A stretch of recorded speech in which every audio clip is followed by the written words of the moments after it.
এই গরিবের মতো থাকতে আর ভালো লাগে না, তাড়াতাড়ি বড় লোক আর একটা না একটা উপায় খুঁজে বাই করতে হবে। ভাই লও তাহলে ডাকাতি করি। ডাকাতি করুম? কিন্তু ডাকাতি করতে তো পিস্তল লাগে। পিস্তল? আমার কাছে টেকে আছে, ল পিস্তল কিনা নি। লন যাই। বড় লোক হইতে আর সময় লাগবো না দিস। হ ভাই আপনি ঠিক কইছেন। ওই ভাই একটা পিস্তল দেন তো। একটা পিস্তল এলন ভাই।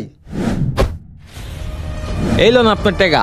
আচ্ছা ল যাই। ভাই এটা তো নকল বন্দুক, কেমনে কি? আরে এটা যে নকল বন্দুক তুই জানোস আর আমি জানি, কিন্তু যারে ডাকাতি করুম হয়তো আর জানে না। ভাই একটা আইতাছে ওরে ধরি। পরে ধরবি? হ ল যাই ধরি। ওই দাঁড়া দাঁড়া দাঁড়া দাঁড়া, তোর কাছে কি কি আছে সব বাইর কর। না করলে? না করলে এইটা দেখছ গুলি কইরা খুল্লি উড়াই দিমু। এটা তো খেলনা পিস্তল। এইটা খেলনা পিস্তল তুই জানোস কেমনে? আরে ভাই এটা আমার থেকে কিনছেন, বুঝলা গেছেন? লন ভাই জায়গা। এই পাগলগুলা যে কোন থেকে আয়ে আমার সময় নষ্ট করলো। ওই বেটা আর মানুষ পাস নাই ধরার লেগা, এখন তো কট খাই গেছিলাম।